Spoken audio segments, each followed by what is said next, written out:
चलिए आगे देखते हैं। ये हमारा तीसरा भाग है। ग्रियर्सन ने भक्ति काल को ईसाइयत यानी ईसाइयों की देन मानी है। इस पुस्तक के दोष देखते हैं। अध्याय की संख्या यह अंग्रेजी भाषा में लिखा गया है। काल विभाजन में वैज्ञानिकता का अभाव है। 17 ग्रंथों का अध्ययन करके इसको प्रमाणित करने का प्रयास किया गया। चलिए अगले लेखक के बारे में जानते हैं, शिव सिंह सेंगर के बारे में। ये क्या है? लेखक हैं। इनकी पुस्तक का नाम शिव सिंह सरोज। प्रकाशन में मतभेद है, लेकिन वास्तव में 1883 ईस्वी में प्रथम संस्करण आया माना जाता है। इस पुस्तक में कवियों की संख्या 1003 बताई गई है। आगे देखते हैं।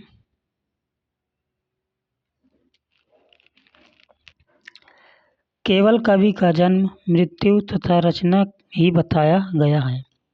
आदिकाल का समय सीमा 770 ईस्वी या इससे प्रारंभिक सीमा भी कहते हैं या मानी जाती है।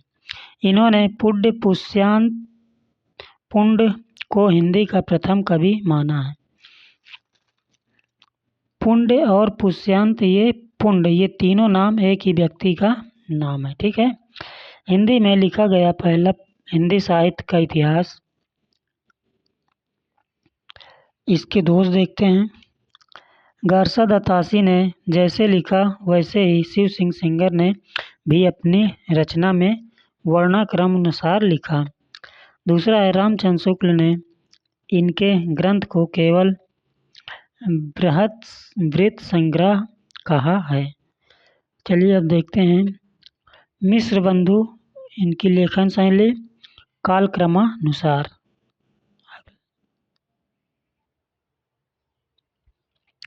मिश्र बंधुओं में 3 भाई शामिल हैं। पहले हैं श्याम बिहारी मिश्र, दूसरे सुखदेव बिहारी मिश्र तथा तीसरे हैं गणेश बिहारी मिश्र। इन तीनों भाइयों के मिलने से ही मिश्र बंधुओं का निर्माण हुआ, यानी ये तीनों भाई मिलकर मिश्र बंधु कहलाते हैं। इन तीनों भाइयों ने मिलकर एक पुस्तक लिखी जिसका नाम मिश्र बंधु विनोद है। ठीक है, चलिए आगे देखते हैं।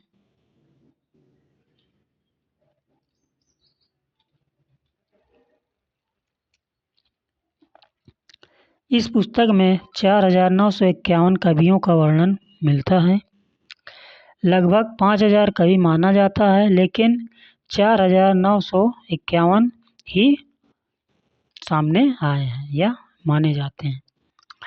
यह पुस्तक 4 भागों में प्रकाशित हुई। पहला भाग है 1913, दूसरा भाग 1913, तीसरा भाग 1913 और चौथा भाग 1934 है।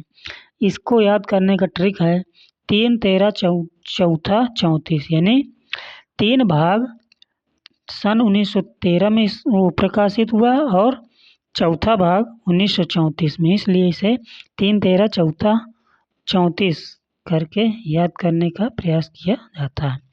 अगला पॉइंट है, रामचंद्र शुक्ल इस बात को स्वीकार यानी माना है कि कवियों का परिचितार्थ स्वरूप मैंने मिश्र बंधु से सहायता ली है।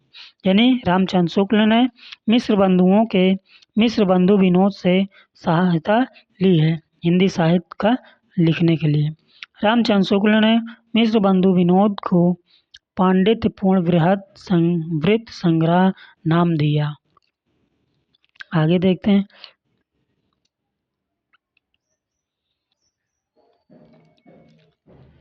मिश्र बंधुओं ने पहली बार कवियों का विश्लेषण किया तथा कवियों का तुलनात्मक अध्ययन किया था और इसी को आधार बनाकर एक पुस्तक और लिखी, नवरत्न।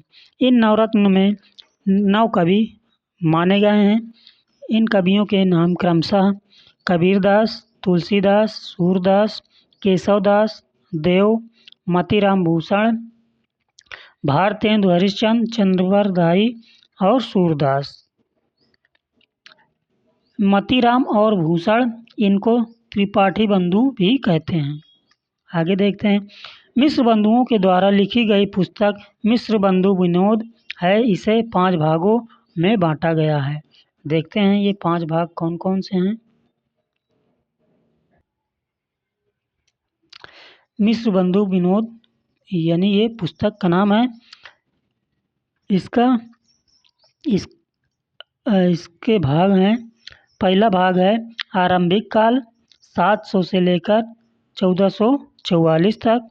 दूसरा भाग है माध्यमिक काल 1445 से 1690। अब आरंभिक काल के 2 भाग हैं, पूर्व आरंभिक काल और उत्तर आरंभिक काल।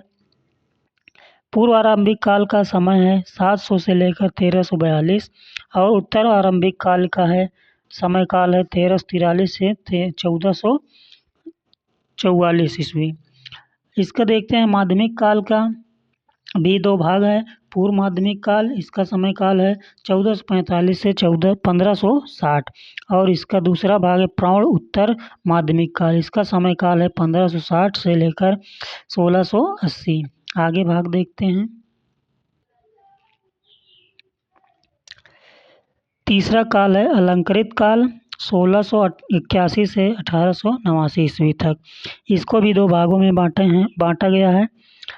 पूर्व अलंकृत काल 1681 से 1790 तथा दूसरा है उत्तर अलंकृत काल 1791 से 1889। चौथा कालखंड है परिवर्तन काल 1890 से 1925 1890 से 1925 ईस्वी। और पांचवा काल है वर्तमान काल 1925 से अब तक मतलब ये जो समय चल रहा है। चलिए मिलते हैं अगली क्लास में।